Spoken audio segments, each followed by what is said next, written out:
Bakit? Naging mabuti ako sa iyo, pero bakit mo ako tinalikuran?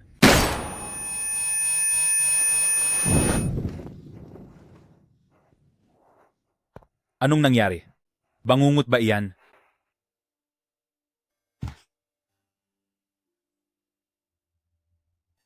Siguro dahil ikakasal na tayo, kaya medyo kinakabahan ako. Huwag kang kabahan. Inayos ko na ang lahat. Kailangan mo lang isuot ang gown at maging pinakamaganda kong asawa. Sese, maging mabuting asawa ako at maging mabuting ama rin.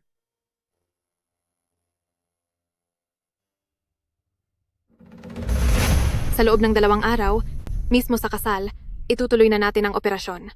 Halos hindi ko na kayang magpanggap. Ito na ang pinaghirapan ng lahat sa loob ng 3 taon, kaya dapat kang magpakatatag. Tandaan mo, mayroon kang misyon bilang isang opisyal. Opisyal 10663, ang misyon mo ngayon, magmanman sa tabi ni Fuyan upang puksain ang grupo ni Mai Cheng. Official 106, 631 Lin. Asahan ninyong matatapos ang misyon. Naiintindihan ko, hinding-hindi ko makakalimutan.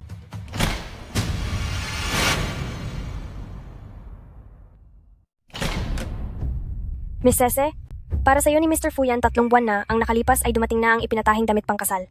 Ipinag-utos ng Ginoo na isukat mo muna ito at kung may hindi tama sa sukat ay aayusin namin agad. Naintindihan ko. Maari ka nang lumabas.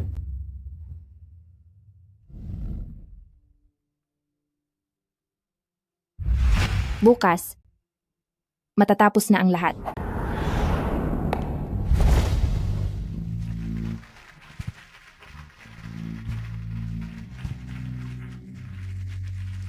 Maging panghabang buhay sana at mapuno ng kaligayahan. Sa harap ng saksi ng langit, kayo ay magiging mag-asawa, may sakit man, kahirapan, o kayamanan, ay mamahalin nyo ang isa't isa at magsasama habang buhay. Sa panig ng lalaki, Mr. Fuyan, Pagbati sa inyong dalawa, tinatanggap mo ba siya? Tinatanggap ko po. Sa panig ng babae, Miss Sese, tinatanggap mo ba siya? Maya-maya sa gitna ng seremonya, gamitin ang tinatanggap ko bilang senyas at agad kaming kikilos. Miss Sese, tinatanggap mo ba siya? Sumama ka sa kaniya. Sumama ka sa kaniya.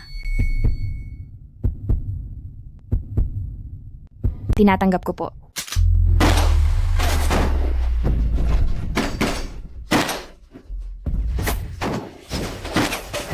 Saknolo.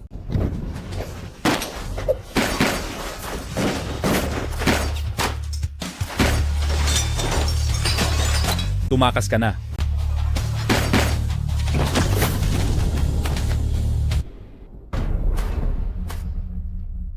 Sese, maayos ka lang ba? Sigurado akong natapos ko na ang lahat ng mga kaaway ko. Hindi ko alam kung bakit may nanggugulo pa rin sa kasal natin. Patawad, galit ka ba sa akin? Ang kaisa-isang kasal natin ay nasira ko.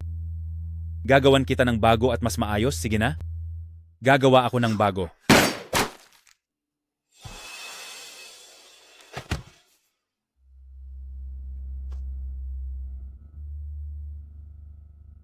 Security Guard 106631 Lin.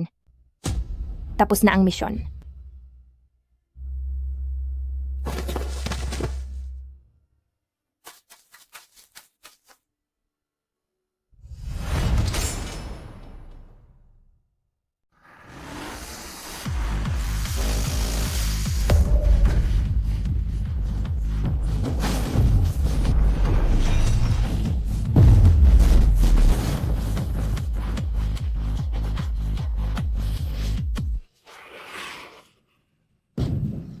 Ayos ka lang ba? Siya iyon. Ayos lang ako. Zhong Yuan. Wala kang hiya. Zhong Yuan. Paano ka ba magmaneho? Bumalik ka rito. Zhong Yuan. Ngayon ko lang nakita na nagalit ka ng ganyan. Ayos lang ako. Tawag na lang tayo sa 911. Hindi sa ganoon. Kung ako lang, ayos lang. Pero dahil nasa loob ka ng sasakyan, paano na lang kung may mangyari sa iyo? Suwerte sila at mabilis silang nakalayo. kundi ay parurusahan ko sila. Wanlin, wala akong ibang ibig sabihin? Ano kasi? Mas importante ang kaligtasan mo. Alam ko. Pero pagdating sa pakikipaglaban, mas magaling ako diyan. Hayaan mong ako ang bahala. Aba, pero wala ka na sa Departamento ng Seguridad at responsibilidad ng lalaki na protektahan ang babae. Namalikmata lang siguro ako kanina. Kailangan ko nang makamove on. Di ba sinabi mo nun, na kapag gusto na kitang pakasalan, ay hihilahin ko ito pababa? Gusto ko talaga na makasama ka, pero alam ko na hindi mo pa ako matatanggap ngayon. Kaya ang singsing na ito ay isasabit ko sa dibdib ko. Kapag handa ka na makasama ako, tsaka mo ito hilahin pababa. Pumayag ka na ba? Linlin, pumayag ka na!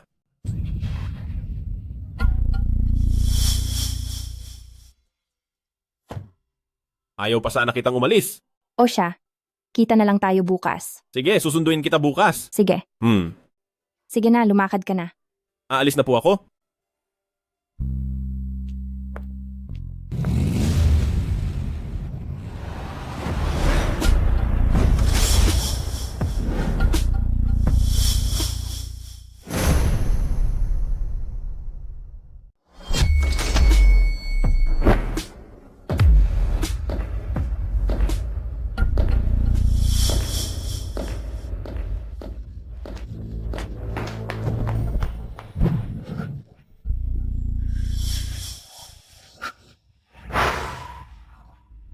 Tapos na ang 3 taong palugit. Kahangapon ng 10:00 ng umaga, matapos mong malubhang masaktan si Fuyan, hinatulan na siya ng parusa. Hindi maaari. Hindi ito maaari.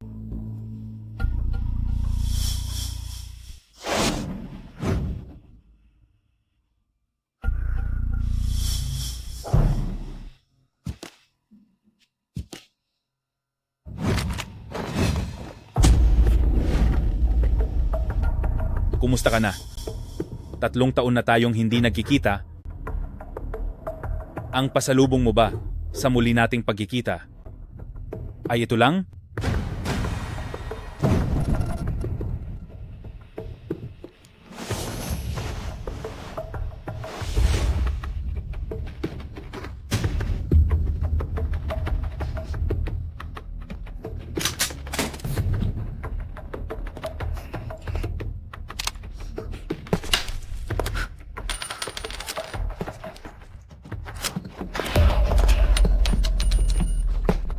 Anong itatawag ko sa iyo? Guardiang Juan?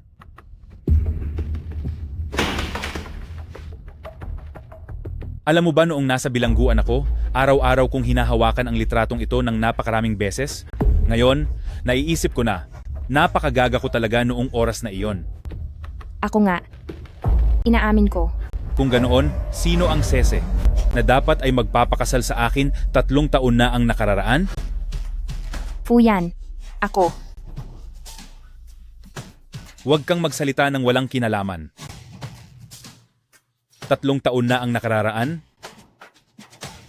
Tinapatan mo ang bahaging ito ng katawan ko ng isang tama ng baril. Naaalala mo ba? Ha? Noon, nagtatrabaho lang ako sa aking misyon. Wala akong mapagpipilian. Ngayon, kung gusto mo akong tapusin, gawin mo na. Sige.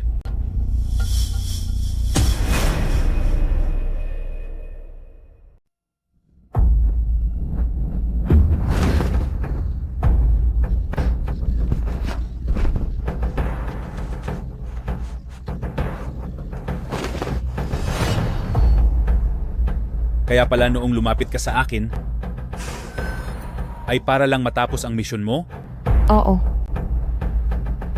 Ang pagsama mo sa akin sa kama? Para rin ba yun sa misyon mo? Paano naman ito?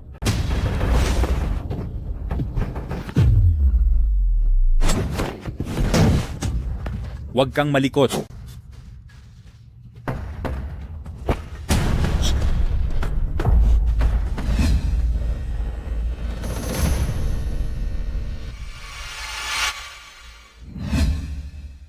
Wala na. Parang hindi kailanman naging totoo ang lahat. Guardiang 1, napakalinis mo. Sobrang linis na parang gusto kitang sirain at hiyain ngayon din.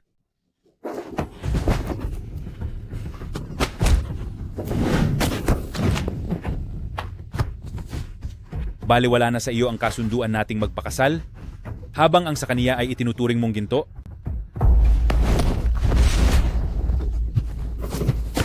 Balita ko, ang mapapangasawa mo ay nagngangalang Zhong Yuan. Wala siyang alam sa mga gulo noon. Wala siyang kinalaman sa nangyaring iyon. Ikaw, Linlin, tulog ka na ba? Naiwan mo ang bag mo sa sasakyan ko. Linlin? Tinatawag kanyang Linlin? Bakit hindi natin siya hayaang makita ang tunay na kalagayan mo? Magpapakasal na kayo, pero kung may lihim sa pagitan ng mag-asawa, paano kaya yon magtatagal? Mabuting tao siya, hindi siya katulad ko, at may karapatan siyang malaman ang lahat ng ito. pakiusap, huwag. Linlin, anong nangyayari sa'yo? Anong nangyari, Linlin? Linlin! Linlin, anong nangyari sa'yo? Maayos lang ako. Nagpalit lang ako ng damit at maliligo na ako. Iwan mo na lang ang mga gamit sa may pinto. Kukunin ko na lang mamaya paglabas ko. Ah, sige.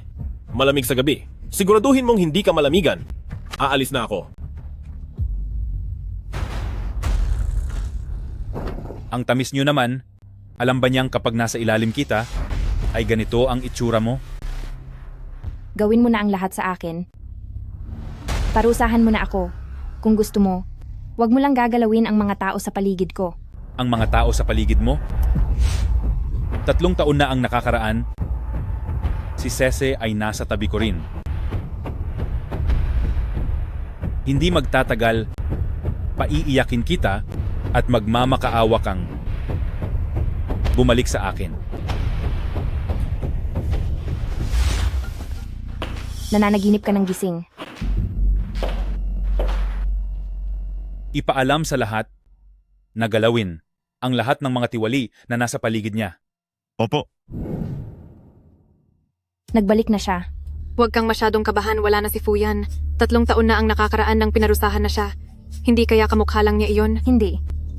Ang kaniyang mukha, ang kaniyang boses, at ang paraan ng pagtingin niya sa akin, hinding-hindi ko makakalimutan kailanman. Sige, kung nagawa nga niyang makatakas sa batas, hindi ko kailanman hahayaang may makatakas na kahit sino sa kanila. Sige,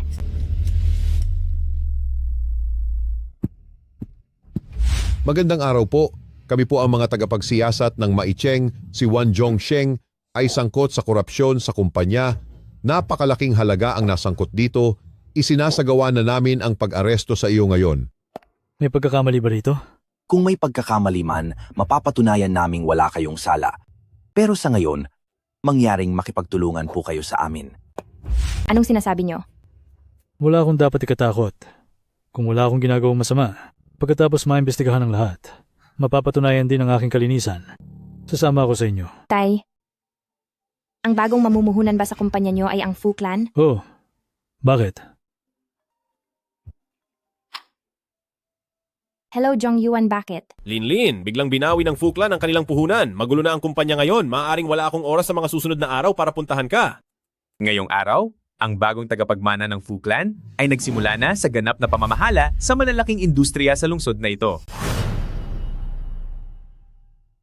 Kamakailan, ang bagong tagapagmana ng Fu Clan ay nagsimula nang pumasok sa lungsod na ito sa lahat ng pangunahing industriya ng ekonomiya para suportahan ang pag-unlad ng ekonomiya ng lungsod. Papapaiyakin kita at magmamakaawa ka na bumalik sa piling ko. Alam ko na kung anong nangyayari. Huwag na po kayong mag-alala. May pupuntahan lang po ako sandali. Sige.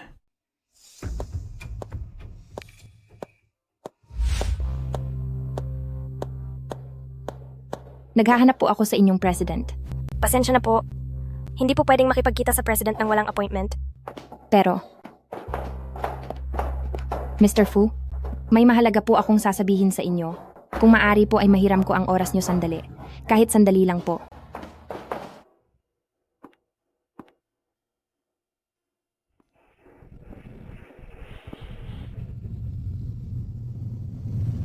President Fu, iyan po ang lahat ng taunang performance report ng kumpanya. Para naman po sa plano sa susunod na taon, ano po ang naiisip ninyong direksyon?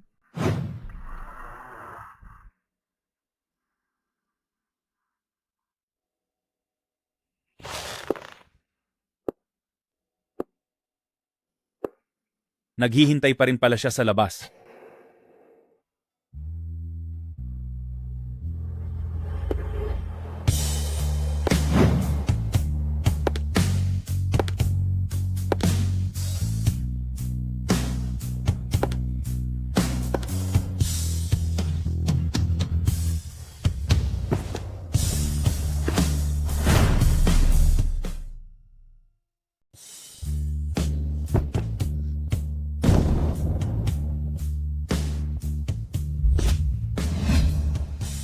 Hay naku, Fuyan.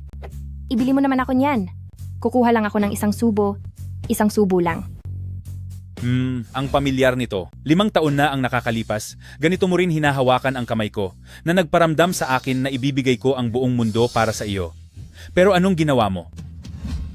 Brother Yan, nasuri na po namin ang lugar na ito.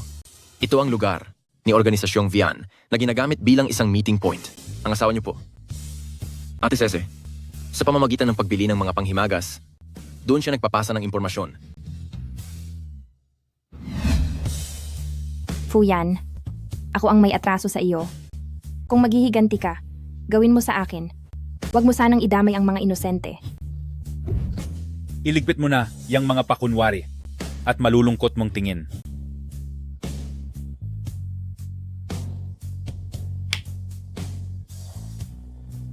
Sese, samahan mo ako ngayong gabi sa isang salusalo. Kung makakalabas ka ng ligtas at walang gasgas, ang pamilya mo ay magiging ligtas din.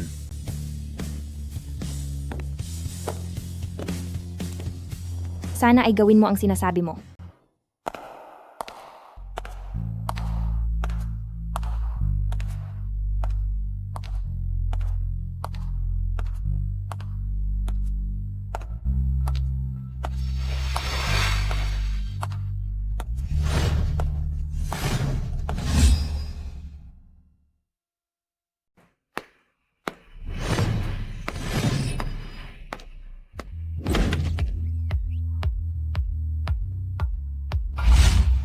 Oh, nandito na ang babae ni Brother Yan.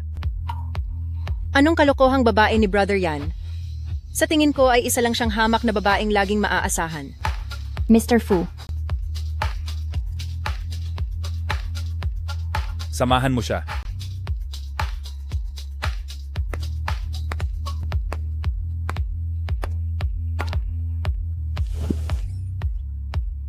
Kuya, sobrang bait mo naman sa akin. Nahihiya naman po ako. Sa bagay, kasama siya sa mga lumapit sa inyo, Brother Yan. Baka hindi magandang madamay ako? Magandang dilag? Napakabait mo? Iniingatan ka ba ng husto ni Fuyan?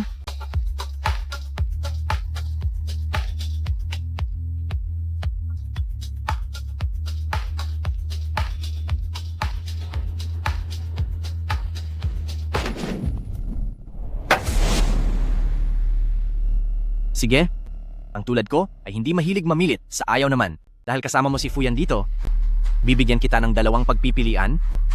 Una, hahalikan ka ng lahat ng mga lalaki rito. Pangalawa, halikan mo siya. Sa harap nilang lahat.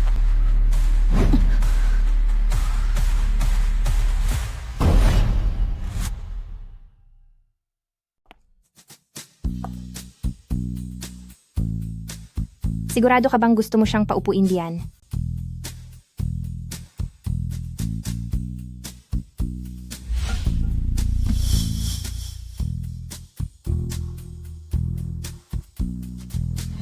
Oh, hindi ba si Young Master Fu ito? Ang lakas ng loob mong hindi bayaran. Ang utang mo sa akin, gusto mo bang maparusahan? Huwag mong sabihing hindi kita binigyan ng pagkakataon. Umalis ka na sa labanan para maging leader at ang utang na ito sa sugal ay kalimutan na natin. O sige, tingnan natin kung paano mo ako mapapaalis dito ng tuluyan. Naghahanap ka ng gulo? Sige, pagbibigyan kita. Nagtatrabaho ako para kay Fat Dragon at ayon sa utos ng boss, kailangan kitang ilabas dito na ligtas at walang gasgas. Gusto mo ba talagang maparusahan? Sige, pagbibigyan kita. Siyempre, pwede mo kaming tapusin ngayon kung gusto mo talagang tuluyang masira ang pangalan ni Alan Barr. Sa tingin mo ba, ang mga taong sumusuporta sa iyo ay palalagpasin ito? Gawin natin ang lumang patakaran sa bar, ang Russian roulette. Kung swertehin akong manalo, pabayaang umalis si Fuyan. Sige, pagbibigyan kita.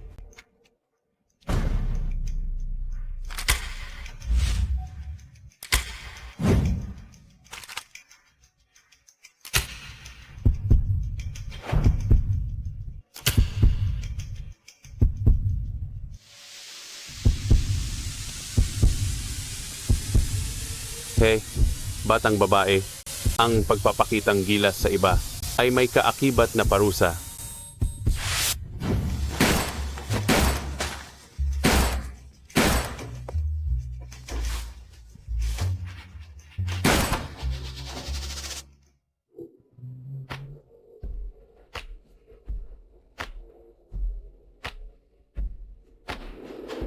Iparada mo ang sasakyan.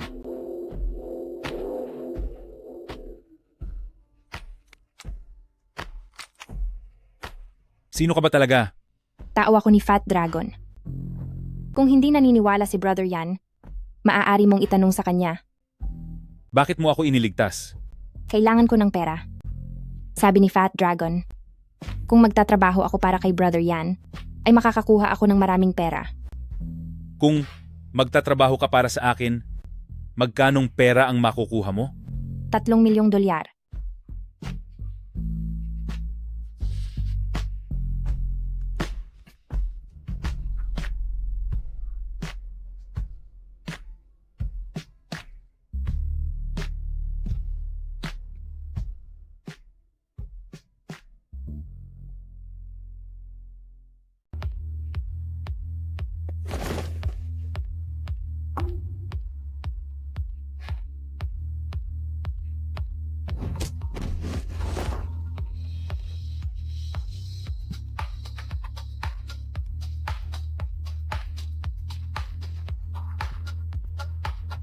Gagawin niyo ba talaga akong libangan? Sige. Bibigyan muna namin kayo ng puwang. Sino ang may lakas ng loob na gumalaw?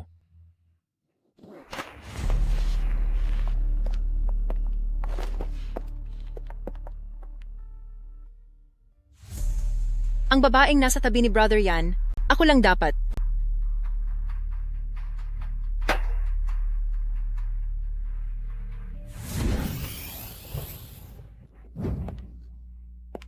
Katulad ka pa rin ng dati, magaling ka pa rin mauto ng tao. Bakit? Pwedeng hawakan ka ng iba. Pero ako, hindi pwedeng humawak? Parang awa mo na. Wag dito. Nagmamakaawa ka? Sa anong katauhan? Bilang Wanlin o Sese, asawa ko, o fiancé ng ibang tao? Kailan mo ba pakakawalan ng tatay ko? Pagbigyan mo ako at palalayain ko siya. Iyong fiancé mo na si Jong Yuan? Hindi ba't nabigo ang investment niya kamakailan? Tumawag siya sa akin para makipag-usap tungkol sa investment. Huwag. Hello, magandang araw po Mr. Fu.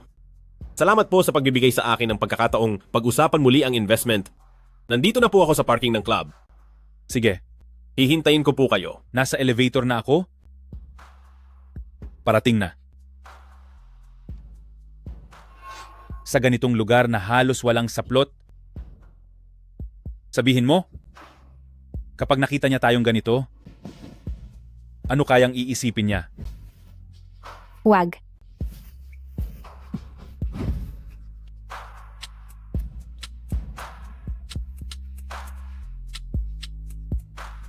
Pakiusap huwag.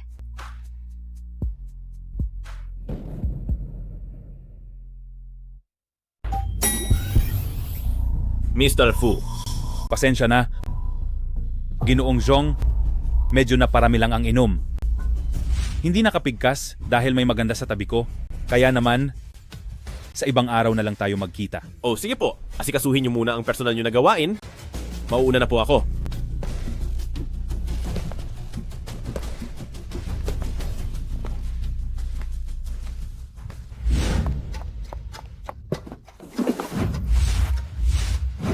Takot na takot ka ba? Na makita ka niya? Magsalita ka. Siya ang fiancé ko, kaya natural na ayaw kong makita niya ang nangyari kanina, lalo na ang magkaroon ng maling akala. Talaga bang sa tingin mo ay maitatago mo iyan? Ano bang gusto mong gawin? Hanggat gusto ko. Maraming paraan para malaman ng lahat ang tungkol sa relasyon natin. Nangako ka sa akin. Basta't pumunta ako, palalayain mo na ako. Sabi ko kapag naging kontento ako. Pero sa ngayon, hindi pa ako masaya. Ano ba ang dapat kong gawin para maging kontento ka? Sa tingin mo?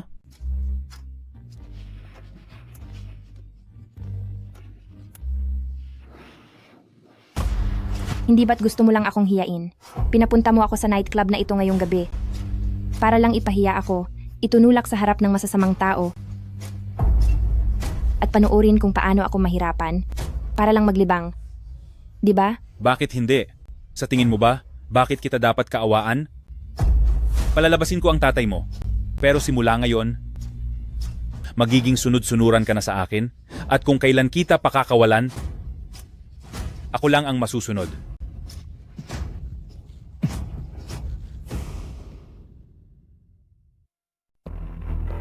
Inagawan ako ng pwesto, inarang ang pagkakakitaan ko, at ginawa pa ang lahat ng ito ngayon. Talagang tingin niya ba ay wala akong galit? Papahirapan ko ang babae niya ngayon. Sino ang kukunin namin? Kunin niyo silang dalawa. Wanlin, yung taong binanggit mo noong huli, tapos na ang investigasyon. Siya ang bagong tagapagsalita ng Fu Group. Mula nang maupo siya, puro legal na negosyo ang pinapatakbo niya, at ang taong ito ay hindi pa kailanman nagpakita sa publiko. Kumpirmado, hindi sila iisang tao, kamukha lang talaga niya ito. Paanong magkakaroon ng magkaparehong pangalan at magkamukha pa? Kahit pamalinis ang pagkakakilanlan, hindi mababago ang DNA. Imposible. Kukuha ako ng buhok at dugo niya, at sa oras na iyon ay hihilingin ko po na tulungan niyo akong muli para sa isang detalyadong pagsusuri ng DNA. Sige.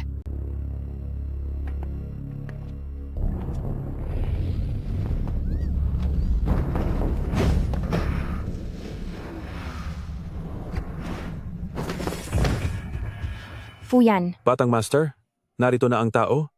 Batang Master, mukhang hindi siya. Kahit sino ka pa, o kahit magkano pa ang ibinayad nila sa iyo, pakawalan mo lang ako, dodoblehin ko ang bayad sa iyo. Talaga palang kabit ka ni Fuyan. Mukhang kaaway siya ni Fuyan. Marunong ka ring magligtas sa sarili. Sa totoo lang, sa paligid ni Fuyan, hindi kita masyadong nakikitang kasama niya. Kung gagamitin kitang pangtakot sa kanya, may silbi ba? Batang Master, narito na rin ang isang babae. Bitawan mo ako. Hawakan mo ako kung gusto mong malintikan. Babae ako ni Fuyan, ang asawa ng Fu sa Fu Group. Hindi nga nagkakamali, napakatapang mo talagang magsalita. Ikaw lang pala ang masamang taong ito. Galit ka lang dahil nakuha ni Brother Yan ang teritoryo mo, at ngayon ay sa mga babae mo ibinubuhos ang galit mo. Tama ka? Paparusahan ko ang babae niya ngayon. Sugod. Subukan niyo lang. Bitawan niyo ako. Huwag kang malikot. Bitawan mo ako. Mga Ngayon, hayop. dahil hilig niyo ang kumuha ng video, kukuha tayo ng isa para sa kanya. Ang isa ay ipadala kay Fuyan at ang isa ay para kay Pamilya Qin. Ngayon ko hahamakin ang babae niya. Kapag kumalat na ang video na iyan, bitawan niyo ako mga walang hiya kayo. Tignan natin kung sino ang basura. Ipapabura ko kayo kay Fuyan. Bitaw. Sandali lang. Sandali. Huwag kang magmadali. Isa-isa lang. Ang mga babae ni Fuyan, wala akong palalampasin ni isa. Nagkakamali ka dahil hindi niya ako babae. Sa katunayan, mayroon akong sariling mahal at magpapakasal na ako. Nakita mo naman sa club nung araw na iyon, wala siyang pakialam sa akin. Isa lang akong laruan na kapag kailangan niya ay naroon at kapag ayaw na niya ay basta na lang itatapon. Basta mapaghigantihan ko lang siya. Handa kitang tulungan, tapusin ang mga taong malapit sa kanya nang hindi mo na kailangang marumihan ang kamay mo, Kuya Liang. Walang hiya kang babae ka. Kapag nalaman ito ni Brother Yan, tiyak na parurusahan ka niya. Sana ay mabigyan ako ni Kuya Liang ng pagkakataong ito. Hindi natin maaaring Hayaan na lang ng ganoon ang babae niya. Anong gusto mong gawin? Ang mukha niya, medyo maganda pa naman tingnan.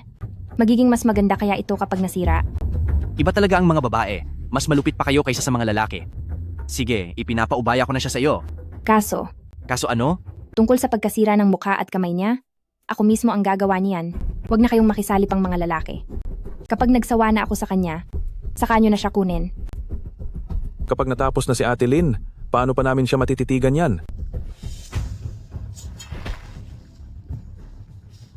Salamat, Kuya Liang. Sino ang may lighters? Bigyan niyo ako ng isa.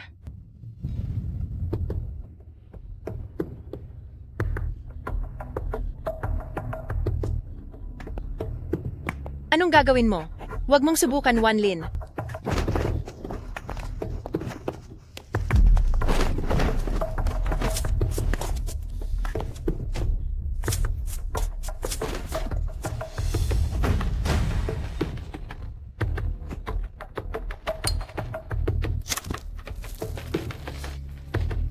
Ang lupit talaga ng mga babae.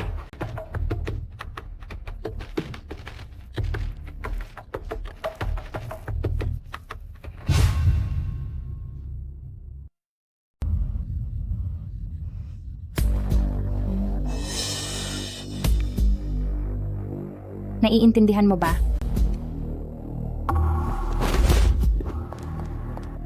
Kung may dapat ka mang sisihin, sisihin mo ang walang hiyang si Fuyan. Sinira niya ang buhay ko, sinaktan niya ang pamilya ko at ang mahal ko, kaya naman ang mga taong malapit sa kanya ay hindi ko rin hahayaang mamuhay ng matiwasay. Ngayon, sisirain ko ang mukhang iyan na labis na minamahal ni Fuyan. Bakit nakatayo lang kayo dyan? Habulin nyo! Huwag kang tumakas. Habulin niyo siya. Hinto.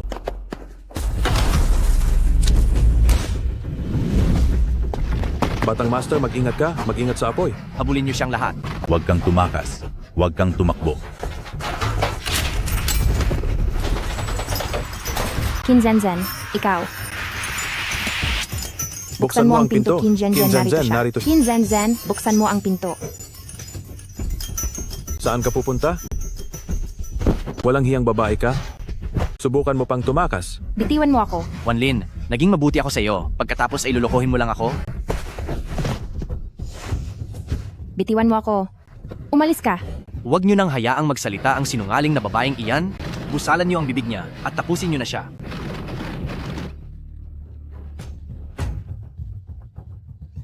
Halo.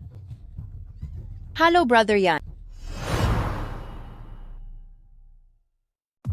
Anong sinabi mo?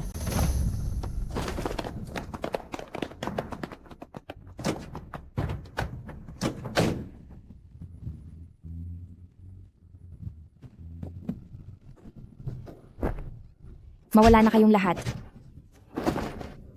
Bakit nakatayo lang kayo riyan? Parusahan nyo siya. Batang Master, hindi na natin to pwedeng patagalin. Puno ng alikabok ang loob nito. Sasabog ito anumang oras, mawawala tayong lahat. Ngayon, gusto ko nang makitang matapos na siya. Bitawan niyo ako.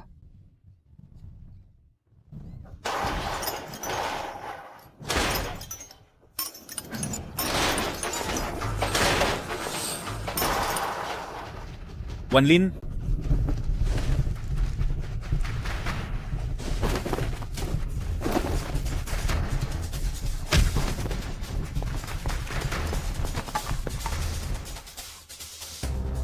Wanlin, narito na ako.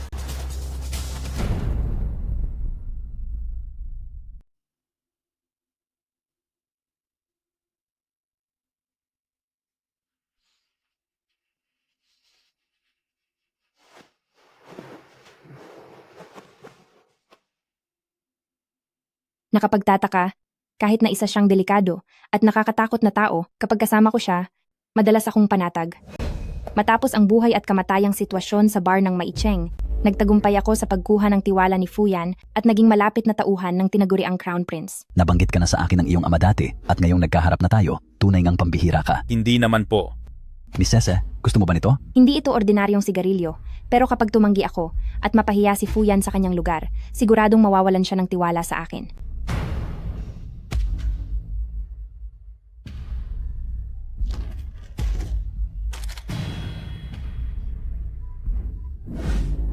Ang mga tauhan ko ay hindi pwedeng hawakan. Pasensya na. Hindi ko alam na ang magandang babaeng ito ay may nagmamay-ari na pala.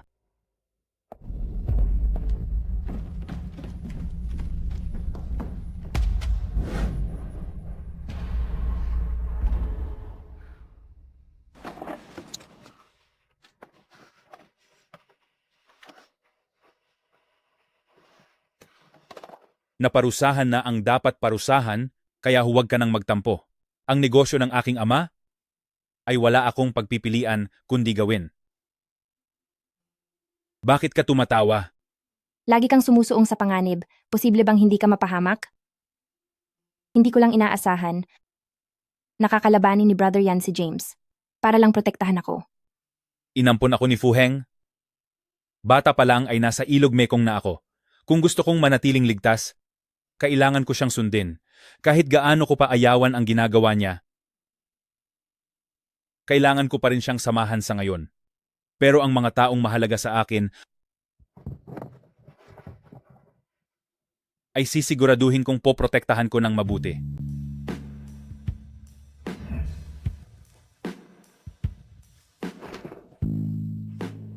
Lalo na ikaw.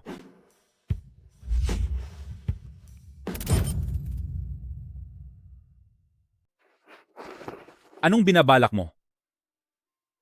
Wala lang. Nakita ko kasing may sugat ka sa noo. Bakit hindi mo pa iyan pinagamot? May paki ka pa rin ba sa akin?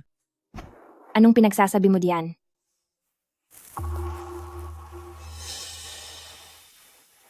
Basta sabihin mong mahal mo pa ako. Ang lahat ng nangyari, handa na kitang patawarin sa lahat. Paano nagkaroon si Linlin ng ganitong kalalang sugat? Huwag po muna kayong mag-alala, Tito. Sabi po ng doktor ay galos lang ito. Nasa unahan lang si Tito. Linlin, kinabahan ako ng husto sa iyo. Mabuti na lang at wala kang masamang nangyari.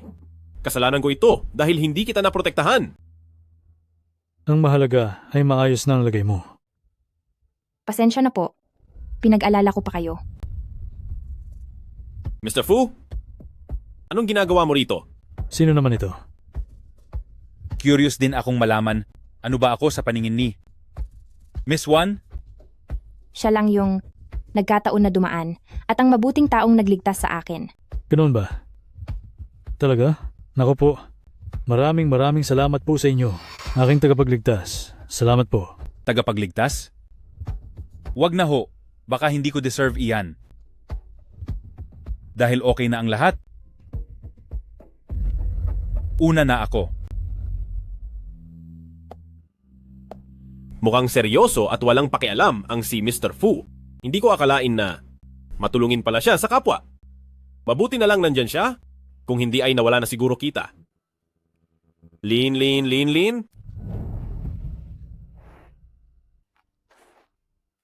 Huwag ka nang mag-isip ng kung ano-ano. Magpahinga ka na lang muna.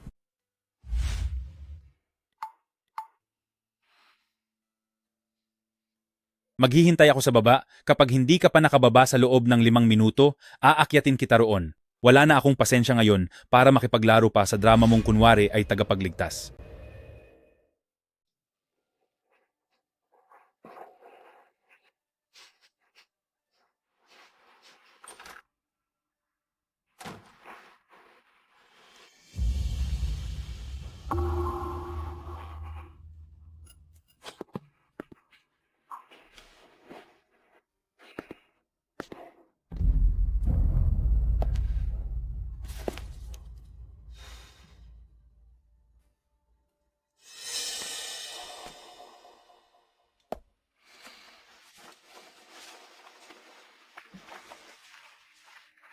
Kung ayaw mong pilitin kita, sumunod ka na lang.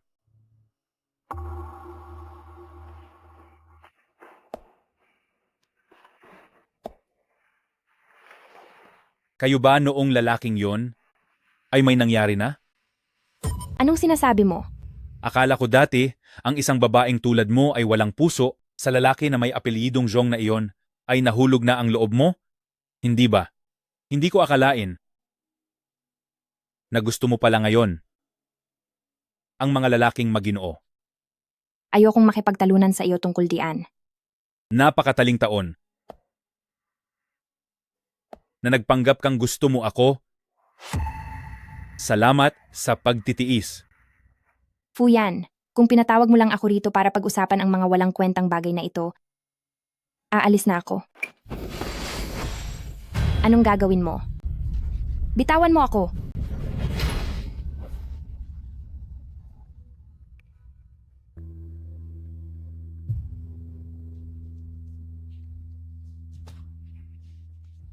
Tara.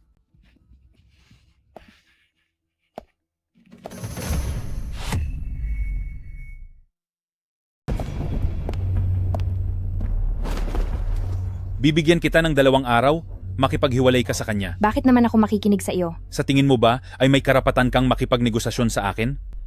Sabi ko na sa iyo, laruan lang kita. At hanggat hindi pa ako nagsasawa sa iyo, sa akin ka lang. Kung hindi ka naman mag-iingat, gagawin ko sa boyfriend mo ay ang magmukhang laging niloloko sa harapan ng lahat.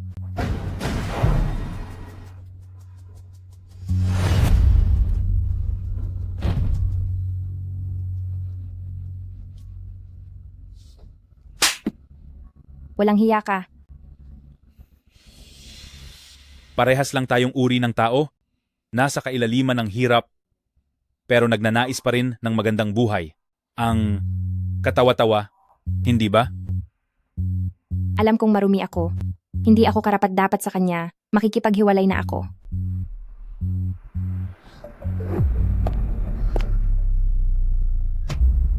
Brother Yan, nahuli na po namin siya.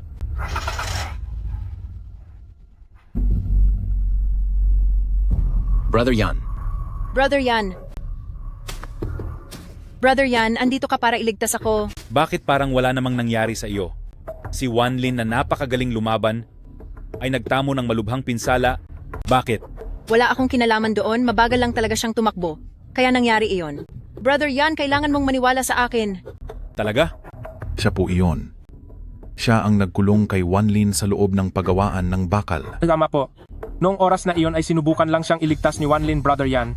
Hindi po namin alam na si Ate Wanlin ay tauhan ninyo. Kung alam lang po namin, hindi po kami gagawa ng anumang laban sa inyo. Nagsisinungaling kayo.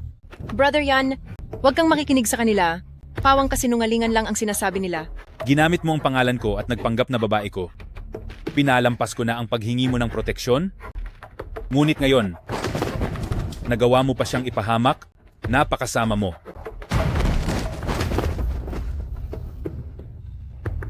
Mga tauhan, kung ano ang ginawa nyo kay Wanlin noon, gawin nyo rin sa kanya ng 10 beses na mas malala.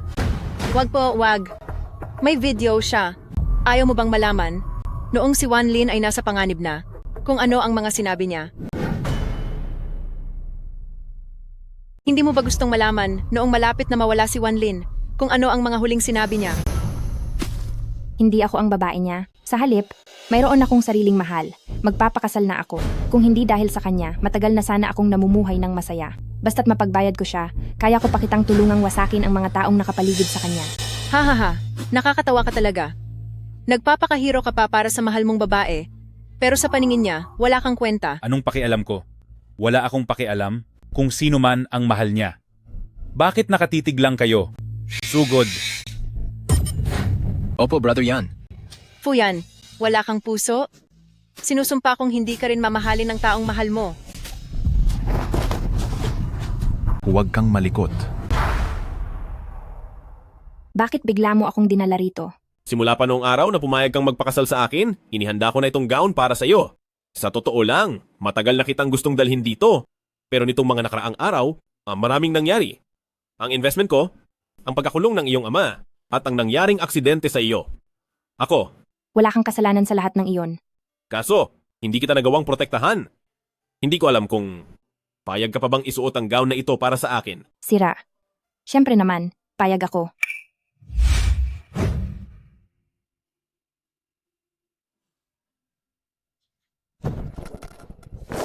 Ingat. Ayos ka lang ba? Zhong Yuan.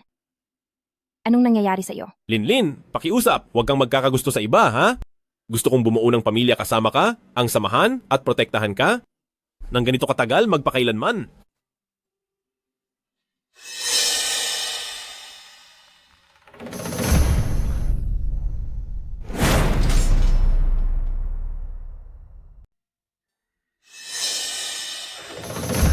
Linlin, ano ang nangyari sa iyo? Linlin? Wala lang ito.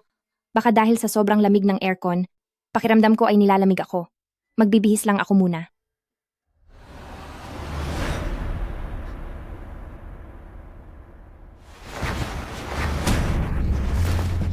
Kakautos ko pa lang sa iyo na hiwalayan siya.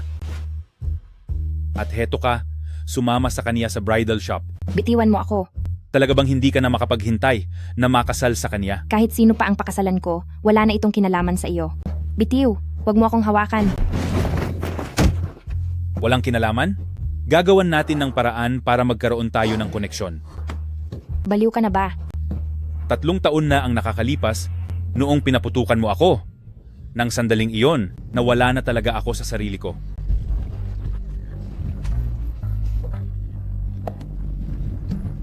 Linlin? Kailangan mo ba talaga akong ipahiya ng ganito? Linlin? Hinaan mo lang ang boses mo. Dahil kapag narinig ka niya, ay hindi ito magiging maganda, di ba? Linlin? Tumagot ka kung ayos ka lang. Kung hindi, papasok na ako riyan. Ayos lang po ako. Ganoon ba? Kung ganoon, ay hihintay na lang kita dito sa labas.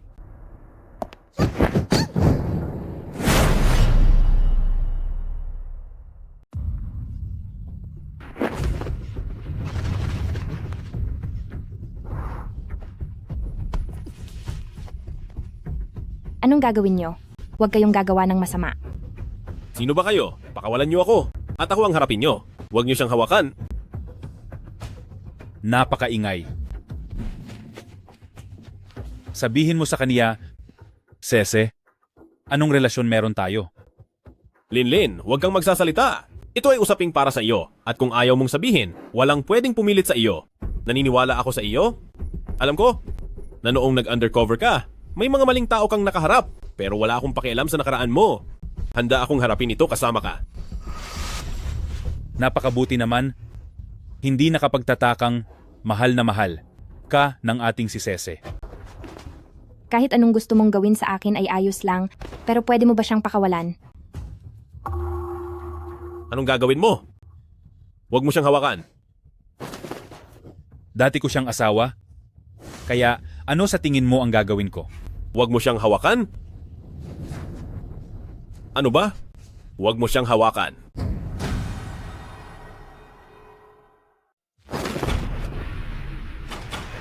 Linlin.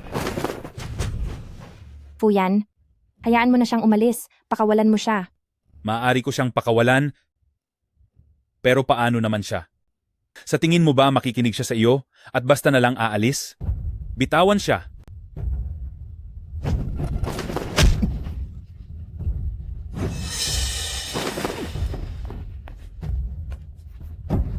Zhongyuan,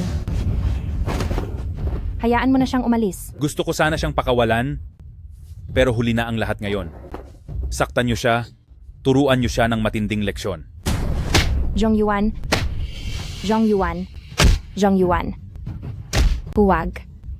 Zhongyuan. Huwag mo siyang hawakan. Huwag mo akong dinuduro. Layuan mo siya. Bakit? Ano kung duruin kita? Sinabi ng huwag mo akong dinuduro.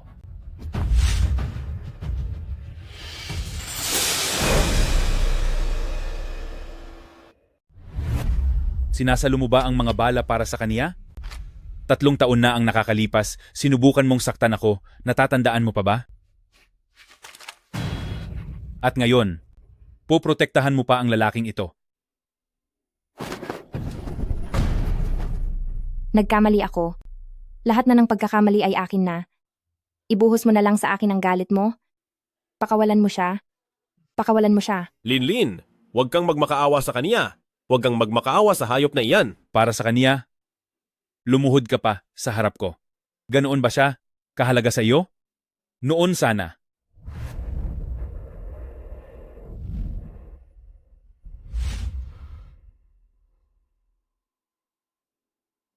1064. Mayroon kang bisita.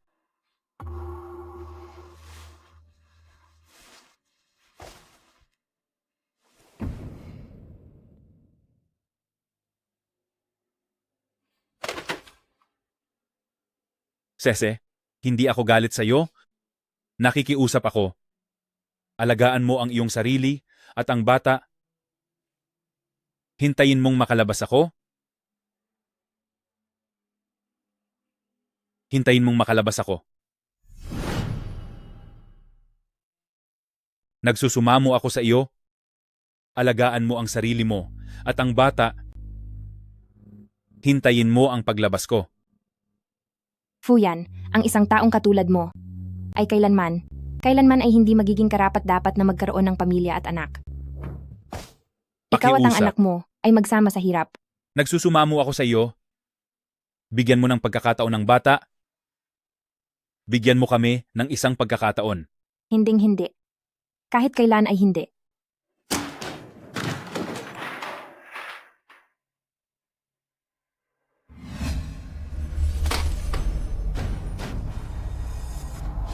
Noong nasa labas pa ako ng kulungan, lumuhod ako at nagmakaawa sa iyo. Nagmakaawa na huwag isuko ang ating anak. Para sa akin at sa bata, hindi ka man lang ba naawa? Magsalita ka.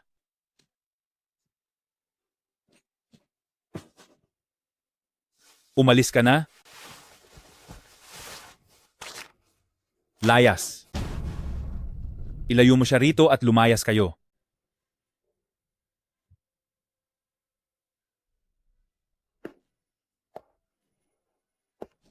Ayos ka lang ba? Ayos lang ako. Wanlin, huwag mong kakalimutan ang ating napag-usapan. Pumunta ka sa akin mamayang gabi. Fuyan, hayop ka. Zhong Yuan. Sumama ka na sa akin. Huwag ka na gumawa ng gulo rito. Napapahiya ako. Sobrang napapahiya na ako. Pwedeng sumama ka na sa akin? Sige.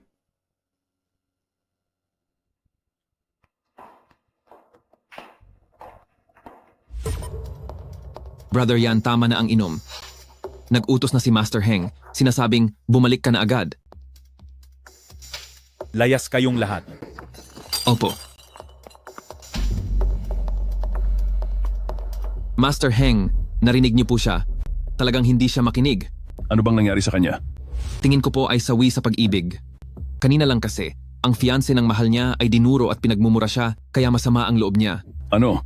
Ang anak ko na si Fu Heng ay dinuro at minura lang? Alam niyo na ang dapat gawin. Kailangan ko pa ba itong ituro sa inyo? Naiintindihan po, Master Heng. Asahan niyong maaayos po ito.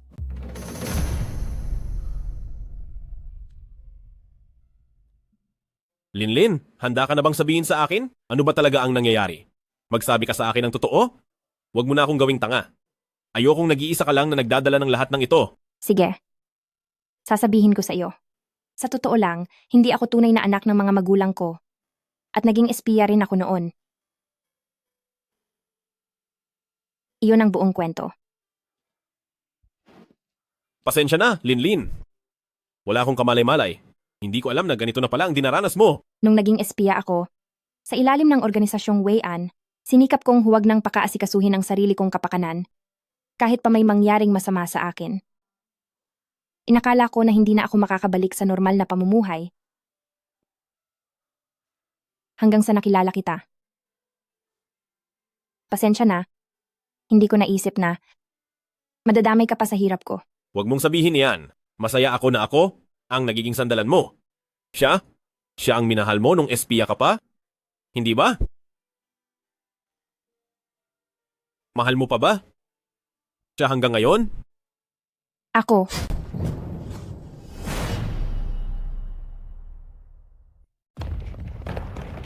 Linlin. Bitawan niyo ako? Bitawan niyo ako. Sino ba kayo? Bitawan ang katotohanan. Anong ginagawa niyo? Bitawan niyo siya. Pasensya na, Miss Wan. Mga tauhan kayo ni Fuyan, di ba? Nasaan si Fuyan? Kailangan kong makausap si Fu Yan. Miss Wan, bahala kayo kung kailan nyo gustong hanapin si Mr. Fu, pero sa ngayon, huwag nyo munang abalahin ang trabaho ng mga kasamahan ko. Anong gagawin nyo?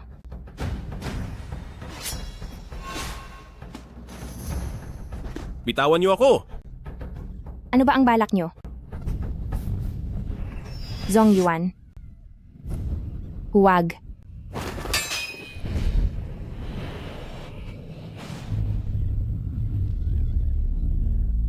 Bata, dahil ngayong araw na ito ay alang-alang kay Miss Wan, pagbibigyan ka muna ni Mr. Fu. Sa susunod, huwag mo nang gamitin ang daliri mo para magturo ng kahit sino, kung hindi lang isang maliit na daliri ang mapuputol sa'yo.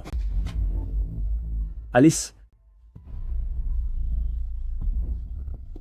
Zhong Yuan. Zhong Yuan.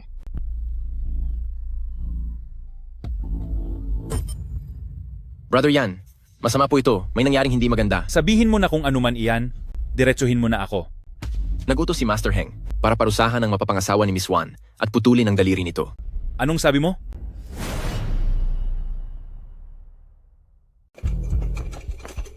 Zhong Yuan, gumising ka. Zhong Yuan. Zhong Yuan. Paumanhin po. Hanggang dito na lang ang pamilya, ang mga pinsala niya. Ay karamihan sa mga kalamnan at tisyo, hindi naman gaanong malala. Maliban na lang sa Maliban sa ano po? naputol ang kanyang daliri sa singsing at kailangan niya ng operasyon. Nasaan ang daliring naputol?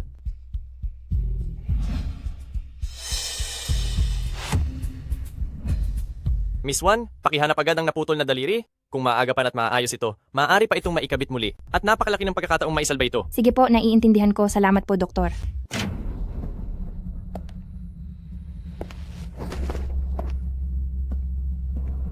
Fuyan, nagsusumamo ako sa iyo. Ibalik mo na ang daliri ni Zhong Yuan. Nagluluoy ako sa iyo. Wala akong balak saktan siya. Nagluluoy ako. Fuyan. Ako naman ang gusto mong gantihan. Kaya sa akin mo na lang gawin ang lahat. Bakit mo kailangang manakit ng walang sala? Ibalik mo sa akin ang daliri niya. Kung sabihin ko bang hindi ko siya sinaktan, maniniwala ka ba? Kung talagang gusto mong makaganti, ako na lang ang papalit sa kanya. Pwede ba? Wanlin, gagamitin mo ang sarili mo para bantaan ako? Sa tingin mo ba ay may pakialam ako?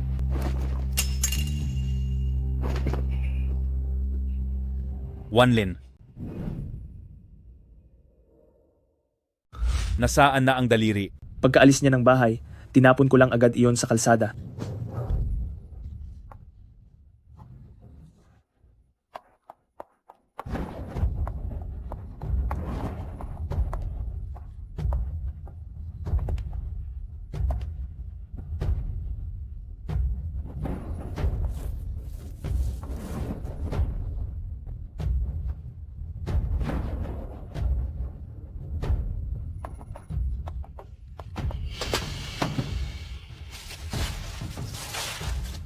Hinanap na namin sa buong Miss Wan, pero wala kaming nakita. Huwag nyo na kaming pagurin.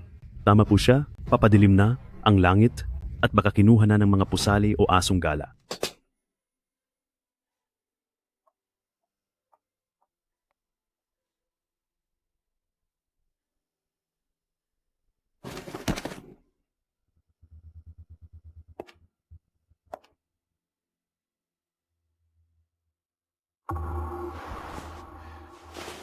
Bitawan niyo ako. Bitawan niyo ako. Fuyan, sinasabi ko sa iyo, kung habang buhay, siya ay magiging baldado dahil sa akin. Hinding-hindi. Hinding-hindi ko siya makakalimutan. Hinding-hindi ko. Ibibigay sa iyo ang pagkakataong iyon.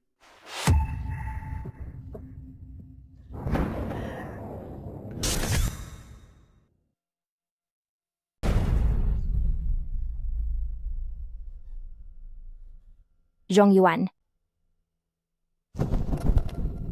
Brother Yan, nahanap na namin siya. Anong gagawin natin sa kanya? Dalhin niyo na siya sa ospital. Opo, sir.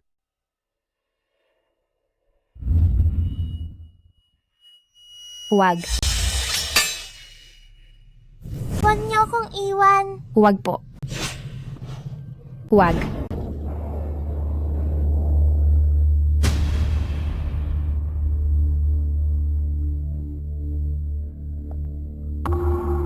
Gusto kong makita si Zhong Yuan.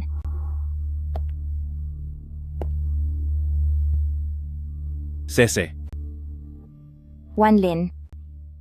Ako si Wan Lin. Alam mo ba kung bakit ako naging isang security officer? Ang tunay kong ama ay isang engineer noong nabubuhay pa siya.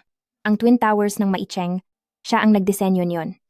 Pero kinalaunan, nasangkot siya sa bisyo, naisahan siya ng iba, at napilitang sumama sa mga ilegal na transaksyon. Siya ang pinagbintangang may sala sa isang transaksyon, hanggang sa huli ay pinagbayad siya at sinaktan ng malubha. huwag ka nang magsalita. Pagkatapos niyon, ang mga naniningil ng utang ay araw-araw na pumupunta sa amin para pilitin ng nanay ko na ibenta ang sarili pambayad sa utang. Hindi lang isang beses kong nakita, sa loob ng aming bahay na laging bukas ang pinto, binabastos si inay ng ilang mga kalalakihan. Ang kanyang mga mata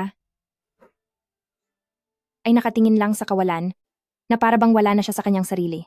Sa edad na 30, mukha na siyang lupaypay at matanda. Sabi ko tumigil ka na, Wan Lin. Huling beses ko siyang nakitang buhay, noong inutusan niya akong pumunta sa kanto para bumili ng lugaw na may karne. Sinabi niyang matagal na siyang naghahanap niyon. Pero pagbalik ko, nakita ko na lang siyang nakahandusay sa labas ng pintuan. Wala na siyang buhay. Alam mo ba kung sino ang may gawa niyon sa kanya? Sabi nang tumigil ka na. Ang tatay mo. Ang pinakamakapangyarihang pinuno ng mga kriminal sa Maicheng na si Fu Heng. Kaya naman simula pa lang, wala na talagang patutunguhan ang namamagitan sa atin.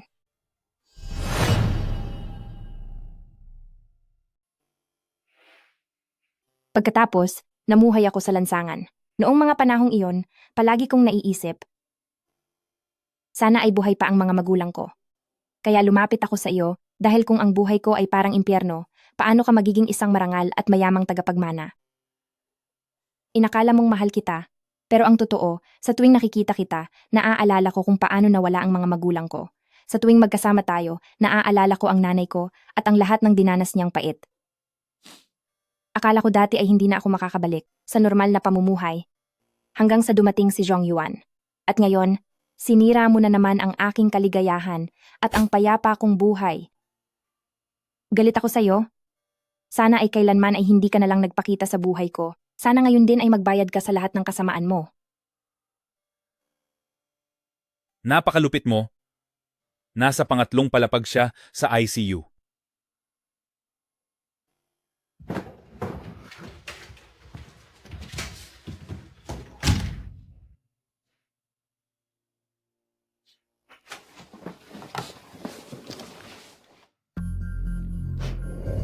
Opisyal Jiang, nakuha ko ang buhok niya. Siguraduhin mong siya ay mapaparusahan ng batas. Sige po, kapag lumabas na ang resulta ng pagsusuri, agad nating sisimulan ang paghuli sa kanya.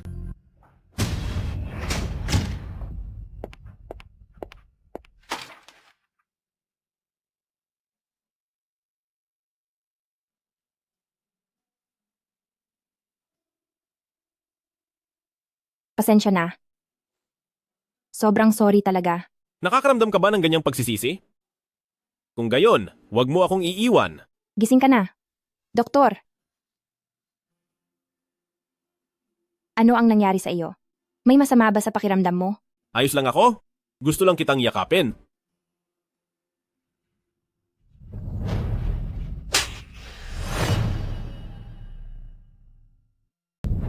Ma, maging makatuwiran ka naman po. Ako pa ang kailangang maging makatuwiran? Ganyan na ang nangyari sa kamay mo. Paano mo ako mapapakalma? Auntie, pasensya na po. Karapat-dapat lang sa akin ang lahat ng ito. Nagkasala ako kay Zhong Yuan. Ang tawag mong iyan na auntie, hindi ko matatanggap iyan. Ma, ano ba ang ginagawa mo? Anong ginagawa ko? Gusto ko nang makipaghiwalay kayo. Ikaw na makapangyarihang babae. Kung hindi ka namin kayang harapin, pwede ba kaming umiwas na lang? Nagmamakaawa ako sa iyo. Pakiusap. Hayaan mo na kaming mamuhay ng payapa. Ma, ano bang pinagsasabi mo? Pwede mo bang pakinggan ang panig ko? Kilala mo pa ba ako bilang nanay mo? Ngayong araw, kung ituturing mo pa akong ina, hiwalayan mo ang babaeng iyan. Ma. Auntie, pinapangako ko po. Linlin, ano bang sinasabi mo? Hindi ako karapat-dapat kay Zhong Yuan. Handa na akong bumitaw. Linlin! Linlin! Ma, Linlin, hindi kita susukuan.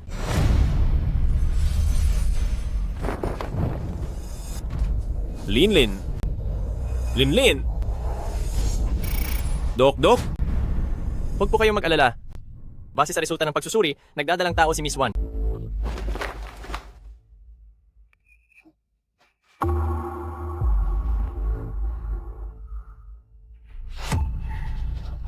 Ano ang sinabi niyo?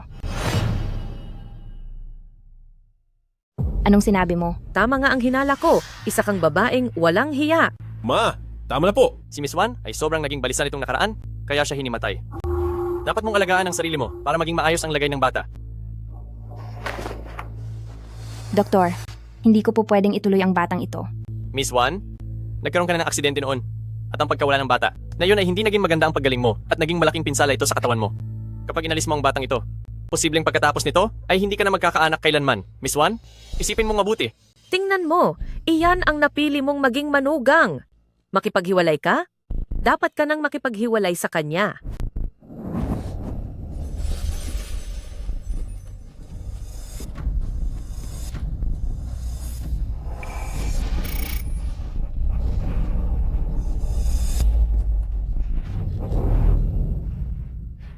Huwag kang matakot, nandito lang ako. Ang batang ito, kung gusto mo, ituloy natin, pero kung hindi na natin itutuloy. Anong pinagsasabi mo? Huwag kang magpabulag sa babaeng iyan.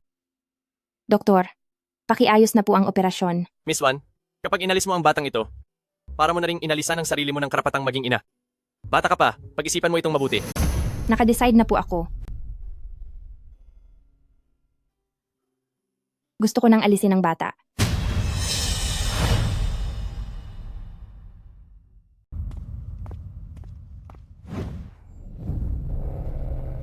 Magsalita ka. Hello Mr. Fu, mayroon po akong dapat iulat sa inyo. Anong sinabi mo?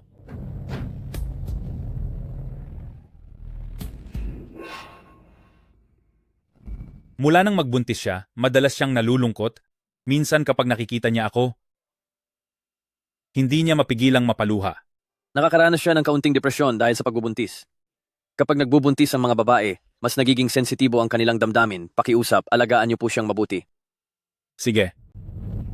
Sese, susubukan kong maging isang mabuting asawa at maging isang mabuting ama rin. Ibibigay ko sa anak natin ang isang magandang kinabukasan. Hindi niya kailangang matakot, hindi niya kailangang piliting matutong gumamit ng baril, at hindi na niya kailangang harapin ang gulo araw-araw. Makakaupo siya sa isang maliwanag na silid-aralan para mag-aral at magsulat. Kapag lumaki-laki na siya, pwede na siyang magluto para sa ating dalawa. Pagdating naman ng panahon na matanda na tayo, mamamasahe pa siya sa atin.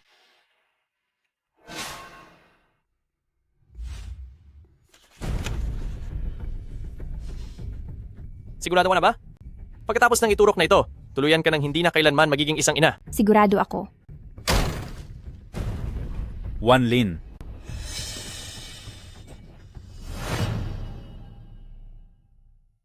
Ginoo, hindi ka pwedeng pumasok dito. Linlin! Tara na, uwi na tayo sa bahay. Hindi na tayo tutuloy sa operasyon. Anak ito ni Fuyan. Pero anak mo rin siya. Hindi mo ito kasalanan? Ang may kasalanan ay ang mga taong namuwersa sa iyo. Pero hindi niya pwedeng ipagkait sa iyo ang karapatan mong maging ina. Linlin, bumalik na tayo. Zhong Yuan, punong-puno ako ng galit. Winakasan ng ama niya ang buhay ng mga magulang ko, dahilan para maging ulilang walang matuluyan. Bakit ko pa kailangang itira ang anak niya? Linlin, magtanan na tayo. Anong sabi mo? Linlin, magtanan na tayo. Huwag na nating intindihin si Mama o ang baliw na lalaking iyon. Kalimutan na natin ang lahat ng nangyari, pumunta tayo sa ibang lungsod, at doon natin palakihin ang bata.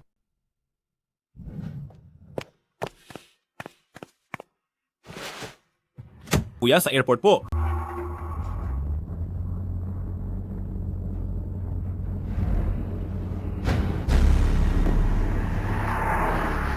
Wanlin.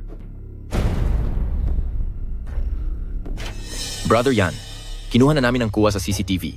Isinama ni Zhong Yuan si Wanlin at may dalang maleta na sumakay sa taxi. Sa direksyong tinahak nila, mukhang papunta sila sa airport.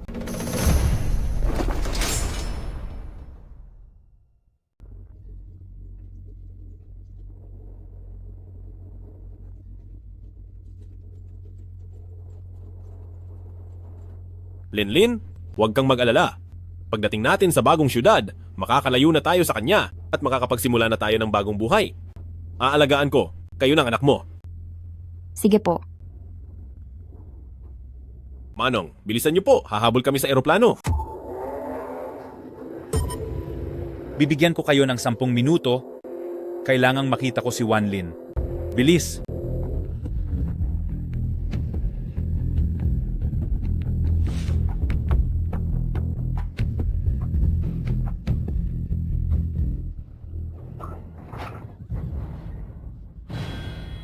Maayos ka lang ba? Maayos lang ako. Paano ka ba magmaneho, ha? Baba! Baba! Bitiwan niyo ako. Huwag kang malikot. Pakawalan niyo ako. Dala mo ang anak ko, pero saan ka pupunta kasama ang ibang lalaki? Bitiwan mo siya.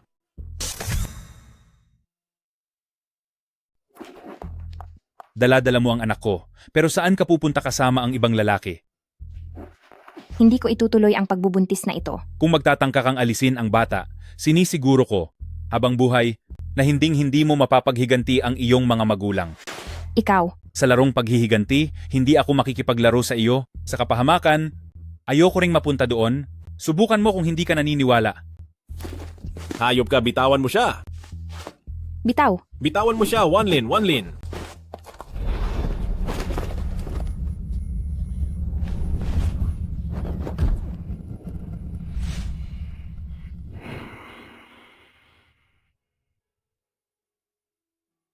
Tutulungan kitang gamutin ang iyong sugat.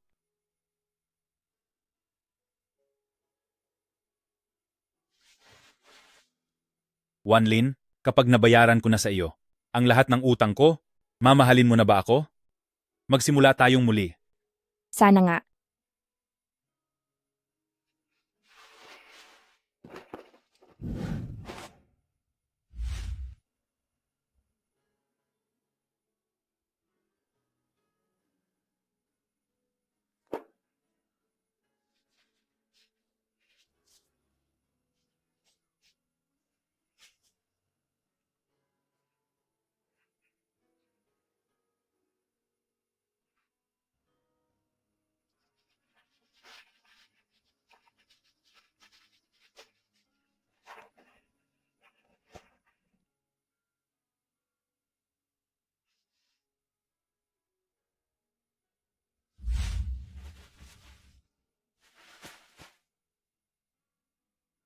Kung sa pagitan nating dalawa ay walang mga nangyari noon, siguradong napakasaya. Kung tayo ay simple lang na magiging tatay at nanay, siguradong napakaganda sana. Ngunit sa kasamaang palad, wala nang paraan pa. Hinding-hindi ako, at hindi maaaring magmahal ng isang taong may ginawang masama at maruming lalaki. Wanlin, lahat ng gusto mo, ibibigay ko sa iyo.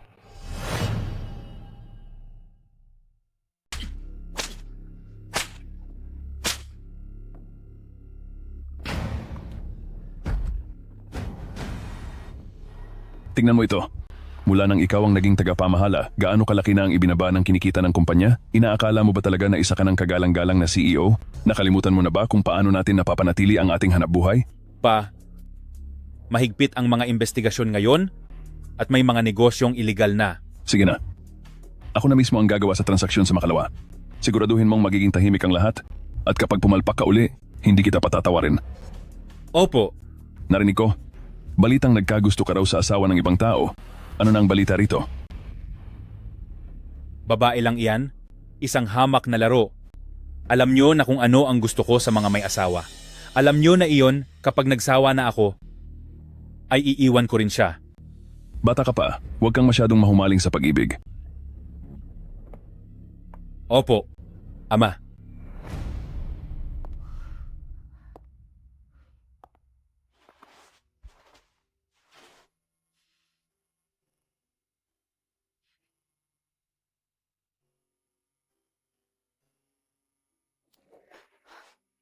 Fu yan. Fu. Susugurin mo ako ng patalikod? Hindi. Ang mga sugat mo sa katawan Ipatingin mo sa akin. Sige ba, huhubarin ko para sa'yo. Ano? Hindi ba gusto mong makita? Hindi iyan ang ibig kong sabihin.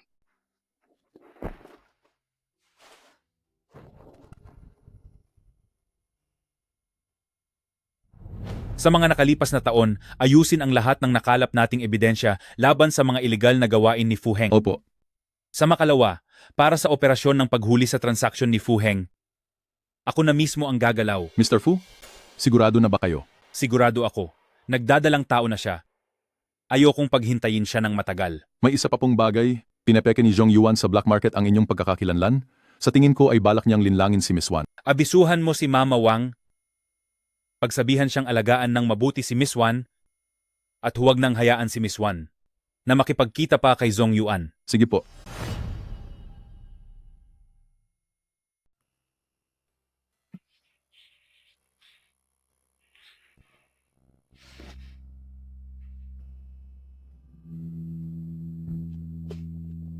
Ito ay nilugaw na inihanda ni Sir ng 5 oras. Miss, kumain po muna kayo. Wala pa po kayong laman ang tiyan buong araw.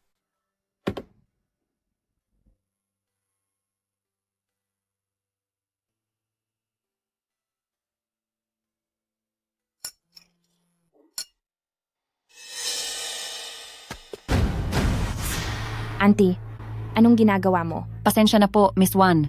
Sabi po ni Mr. Fu, habang inaalagaan niyo po ang inyong pagbubuntis, mas mabuting huwag muna kayong makipag-ugnayan sa labas.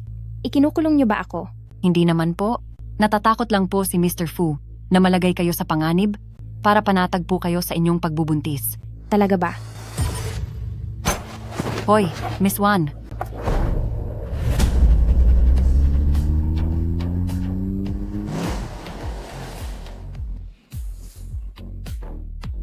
Sinabi ko na sa'yo na magpahinga ka na lang sa bahay.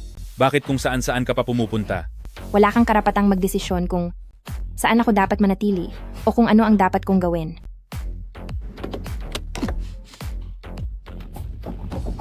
Mura ka. Umatras ka.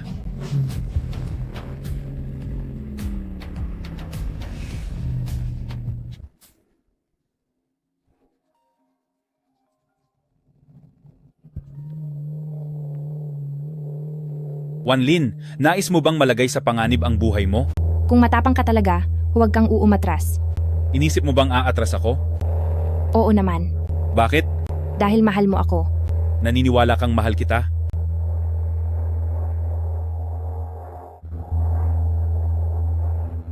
Huwag kang maniniwala kay Zhong Yuan.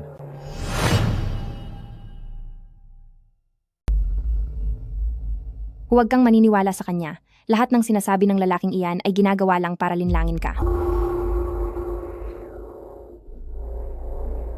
Linlin, okay ka lang ba?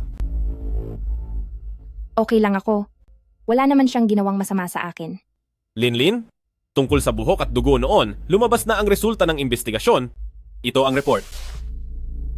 Nasaan si Jiang Nuo? May kailangang puntahan si Jiang Nuo para sa trabaho, kaya ipinaabot niya ito sa akin para sa iyo.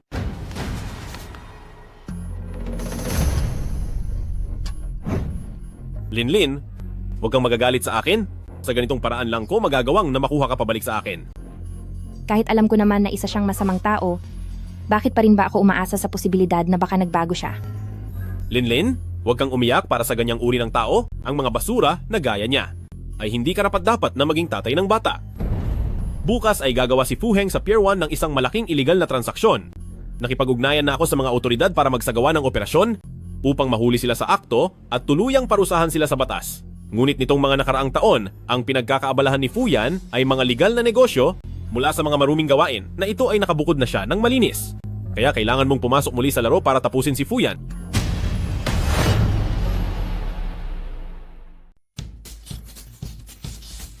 Wanlin, itutuloy natin ang plano. Sana maging maayos ang transaksyon natin. Wanlin, nagbago ang plano. Nakuha na ni Fu Yan ang impormasyon, pero malamang na, hindi na siya pupunta rito. Mukhang nakatunog siya sa mga kaganapan, at kagabi pa lang ay bumili na siya ng tiket ng eroplano papuntang Seoul. Gaya ng inaasahan, iniwan niya pa rin ako. Mag-isa akong iniwan sa napakapeligrosong sitwasyong ito.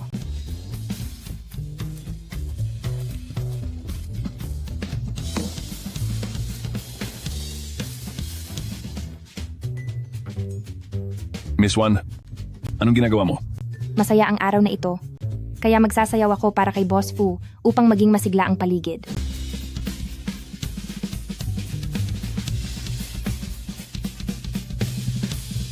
Kahit na hindi siya dumating, kailangan ko pa ring makuha ang mahalagang ebidensya.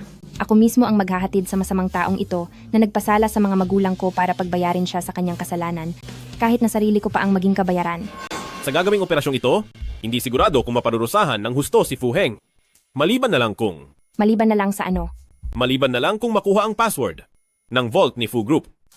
Ayon sa ating tauhan, parang mayroon siyang disenyo ng tattoo sa kanyang likuran. Maaaring iyon ang susi.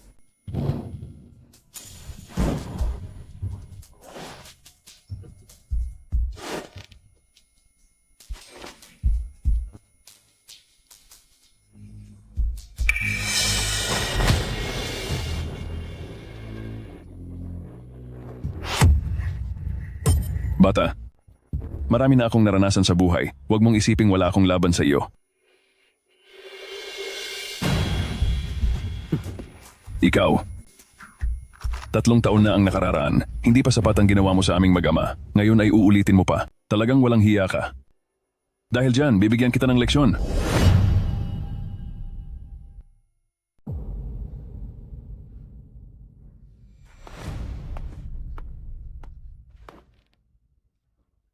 Gising ka na? Kung gusto mo akong pagbayarin, gawin mo na ang gusto mo. Hindi kita tatapusin. Pero hahayaan kitang dahan-dahang maramdaman ng takot na mawala. Hindi ba mas masaya yon?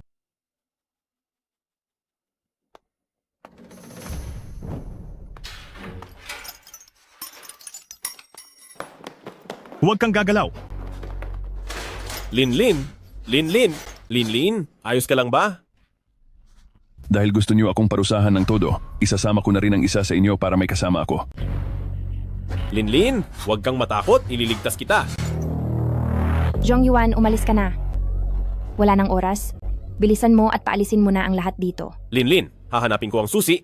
Hintayin mo ako.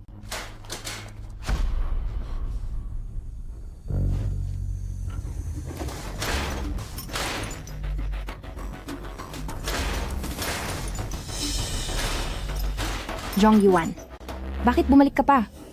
Umalis ka na. Makinig ka sa akin. Seryoso ako. May mahigit 10 segundo na lang bago sumabog. Umalis ka na? Kung hindi ay pareho na tayong mawawala rito. Kung ganoon, sabay na lang tayo.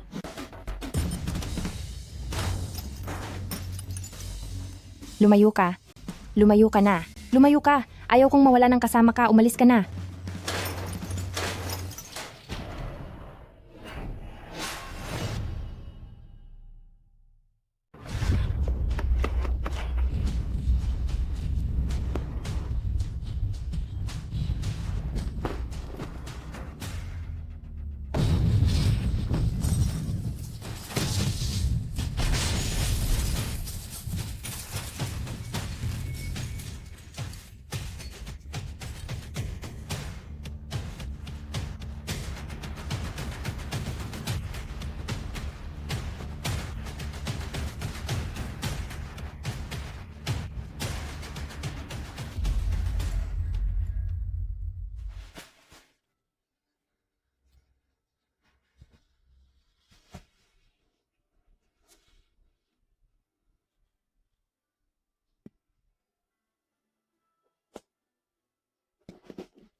Hindi ako si Zhong Yuan. Disappointed ka ba? Plano mo bang isumbong ako kay Jiang Nuo at isama akong hulihin lahat?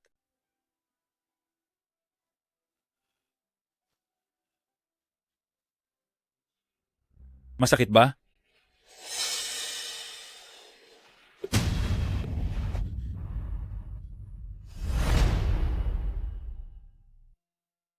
Linlin.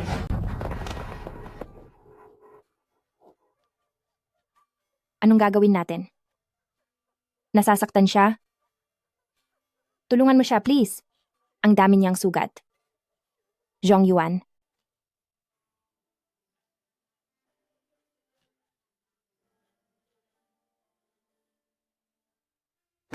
Magpadala ng mga bantay, bantayan siya habang nagpapagamot, at kapag bumuti na ang lagay niya, kunin siya agad.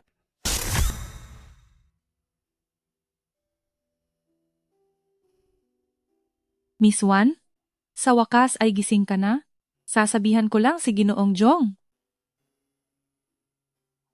Miss Wan, huwag kang mag-alala. Ligtas ang bata.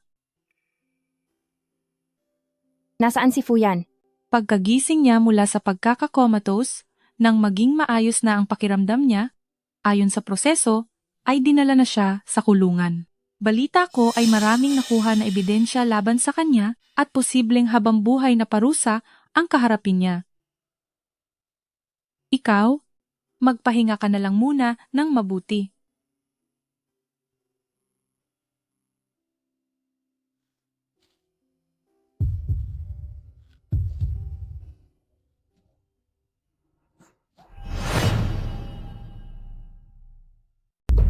Sa ngayon, si Fuyan na lang ang naititira sa mga pasaway. Pero, sinabi sa atin ng kampo ni Jiang Nuo na huwag muna ituloy ang susunod na hakbang dahil baka ang pagkakakilanlan ni Fuyan ay may itinatagong sikreto. Maliwanag na ang mga ebidensya, ano pang hinihintay natin? Iyan nga ang problema. Kahit na tila buo na ang ebidensya, marami pa ring butas ito. Hindi direktang kasangkot si Fuyan sa kasalanan dahil sa mga tauhan ipinapadaan ng lahat ng utos, kaya walang sapat na ebidensya para idiin si Fuyan mismo. Kung walang ebidensya, gumawa tayo ng paraan para makahanap nito. Basta't maniniwala si Wan Lin na isa siyang masamang tao at mawalan na siya ng ganang lumaban, magagawa ko na siyang pagbayarin habang buhay sa loob ng kulungan. Bakit niyo po nasabi yan? Maaari naman sana niyang ipilit na kaya lang niya ginagawa ito ay para mahuli si Fu Heng para makalusot siya, at ito na sana ang magiging ligtas niyang paraan. Subalit, nais lang niyang matupad ang lahat ng kahilingan ni Wan Lin, kaya hinayaan niya ang sariling makulong ng pansamantala.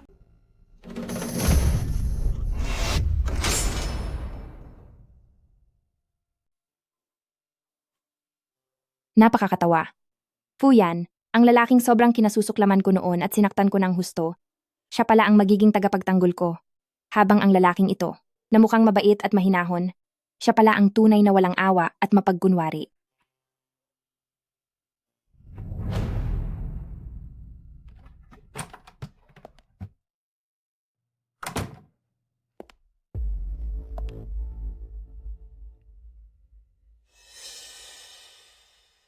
Anong nangyari sa iyo?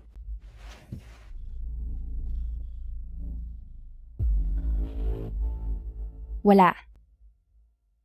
Marahil ay masama lang ang pakiramdam ng sikmura ko. Isabay pa ang pagsusuka dahil sa pagbubuntis. Kaya naman naging ganito ang reaksyon ko. Alagaan mo ng mabuti ang sarili mo. Huwag kang masyadong mag-isip. Kailan ako pwedeng lumabas ng ospital? Gusto ko nang umuwi.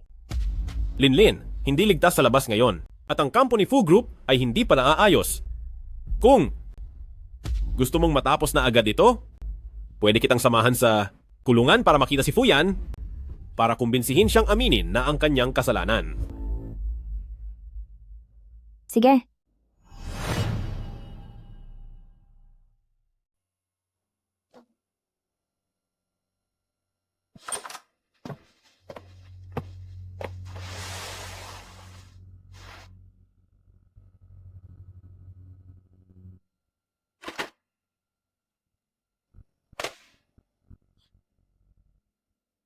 Ikaw, ayos ka lang ba? Hindi ba? Parang pamilyar. Ang eksenang ito sa iyo? Salamat dahil iniligtas mo ako. Ang bata. Masigla ang bata. At ayos din ako. Kailangang bayaran ang utang at kailangang panagutan ang kasalanan. Kung may sala, dapat umamin, pero kung wala, Huwag kang aamin kahit mawala ka pa. Hihintayin kita. Ako at ang bata. Hihintayin ka naming malinis para magkita tayong muli. Gaano man katagal, hihintayin kita.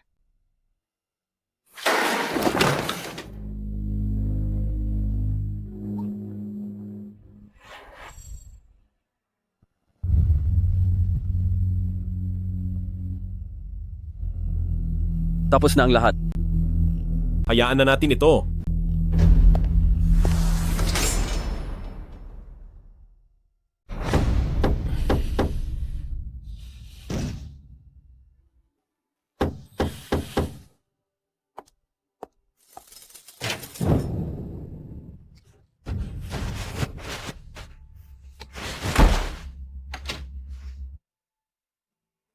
Zhong Yuan, anong gagawin mo? Alam mo na ang lahat, hindi ba? Hindi ko alam ang sinasabi mo. Umalis ka sa bahay ko? Umalis ka na! Bitiwan mo ako. Bitiwan mo ako. Ang daya mo talaga. Kapag nagbago ang sitwasyon, ang pabor mo ay agad na napupunta sa kanya. Kung ano man ang ginawa mo, alam mo iyan sa sarili mo. Huwag mo siyang pagbentangan ng masama. Anong mapapala mo? Sabingin na iyon? Anong sabi mo? Ang bawat salitang sinasabi mo, maging ang bawat titik, ay hindi niya naririnig. Bingi na siya. Dahil sa pagsabog na iyon, nawalan na siya ng pandinig. Ang suot niya sa kanyang tenga ay hindi earpiece para sa radyo, kundi isang hearing aid. Naaalala mo ba noong sinabihan mo siya na huwag aminin ang kasalanan? Lahat ng sinabi mo ay binago ko? At ang mensaheng natanggap niya ay, Fuyan, hindi ako kailanman magpapakasal sa iyo. Gusto kong makasama si Zhong Yuan, mabuti pang huwag ka na lumabas at mabulok ka na lang sa kulungan. Kung gusto mong bumawi, para sa nangyari sa mga magulang ko, aminin mo ang iyong kasalanan. Zhong Yuan, Zhong Yuan.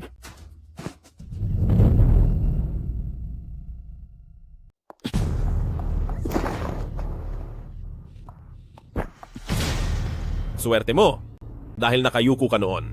Ang basahin ng labi mo ay hindi madali. Anong karapatan mong gawin ito? Bakit ka gumawa ng peking ebidensya para lang paaminin siya? Bakit mo siya dinudungisan? Bakit ka mo? Dahil ako ang unang nakakilala sa iyo? Dahil sa loob ng maraming taon, ako ang palaging nasa tabi mo. Kahit hindi ko na pinansin ang sakit na idinulot niya sa akin itong mga nakaraang araw. Maging ang dinadala mong bata. Pero ikaw, palagi kang lumalambot pagdating sa kanya. Bitawan mo ako. Bitawan mo ako. Pupunta ako sa kulungan. Kailangang makita ko siya.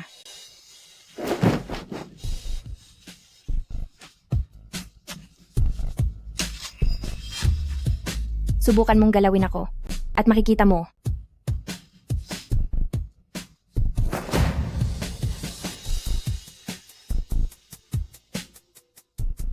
Wanlin, ito ang dahilan kung bakit ginawa ko ang lahat para mabulok si Fuyan sa loob ng bilangguan.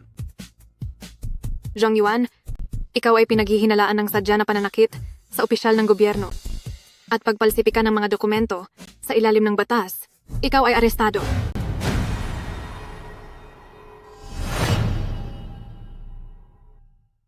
Zhong Yuan, suspetsado ka sa sadyang pagpapakita ng dahas sa kawani ng gobyerno at pagpepeke ng mga sikretong dokumento, kaya arestado ka na.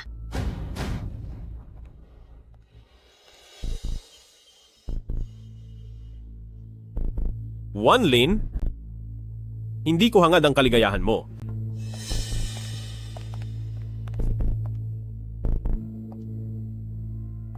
Wanlin, nandito sa loob ang tunay na impormasyon tungkol kay Fuyan. Siya ay isang espiya ng panig namin at ang pangalan niya ay Pei Yan. 6 na taon na ang nakararaan nang wala na ang tunay na Fuyan. Nagkaroon kami ng pagkakataon na palitan ang kanyang pagkakakilanlan. Pero dahil lahat ng nakakaalam ng tunay niyang pagkatao ay wala na rin ngayon, kaya ang kasong ito ay naitago ng napakatagal na panahon. Hanggang kamakailan lang, noong inutusan mo akong mag-imbestiga, doon ko lamang nalaman ang tunay na katotohanan. Kaya pala, sa loob ng maraming taon, Maling tao ang kinamuhian ko at maling tao ang ginantihan ko. Simula pa noong una, wala pala siyang ginawang kahit anong masama sa akin. Huwag kang mag-alala. Lilinisin namin ang pangalan niya. Hello? Anong sabi mo? Wala na si Fuyan?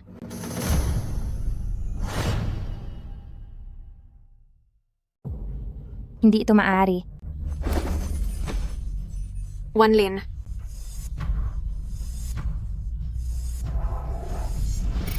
Wanlin.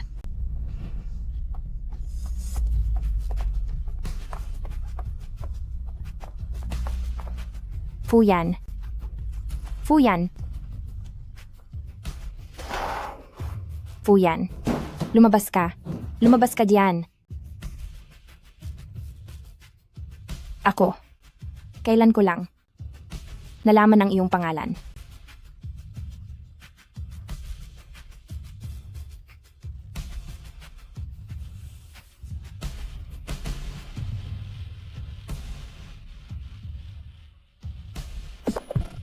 Wanlin?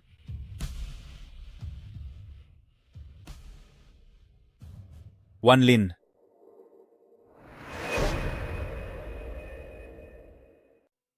Wanlin.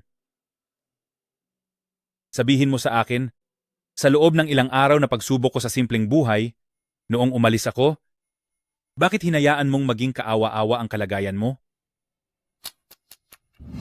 Wanlin? Wanlin? Huwag kang magkaganito. Kumalam ka lang.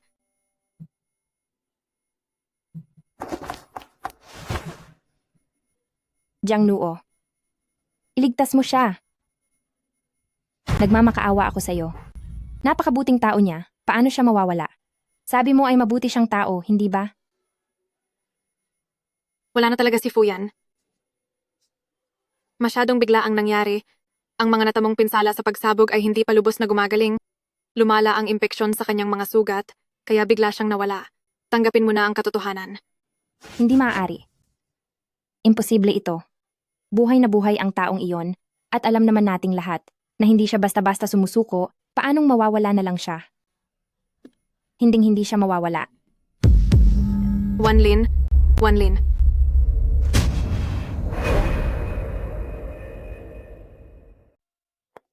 Baby, inilabas ka ni Mami para maglakad-lakad.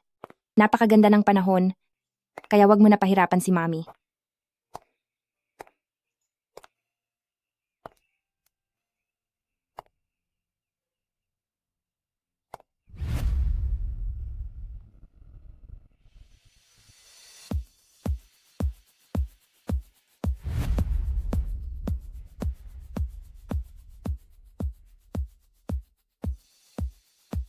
Isang mahalagang balita. Matapos ang 3 buwan na operasyon, tuluyan ang nagapi ang mga masasamang grupo ni Mai Cheng at narito ang ating espesyal na ulat para sa Nagkakaisa ang lahat paglipol sa Mai Cheng. Fuyan?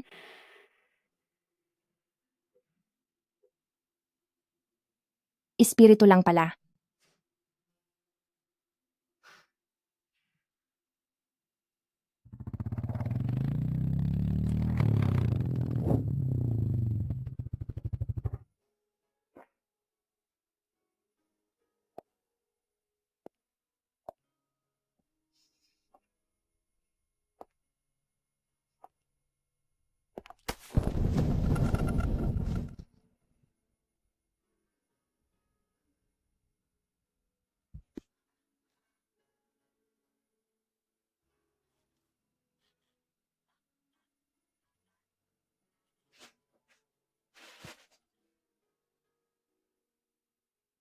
Aray! Ano ba? Gusto mo na naman ba akong tapusin? Pasensya na, hindi dapat kita ni Loko. Fuyan, napakasama mo.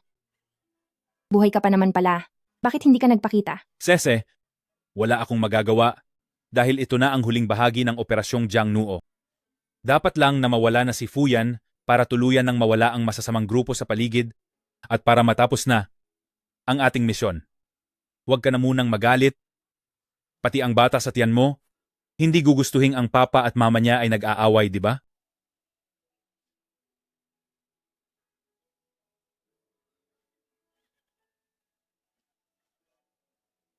Noong nandoon pa tayo sa kulungan, yung 3 salita na sinabi mo sa akin ay hintayin mo ako. Iba ito sa tunog na naririnig. Mula sa hearing aid ko, kaya naintindihan ko.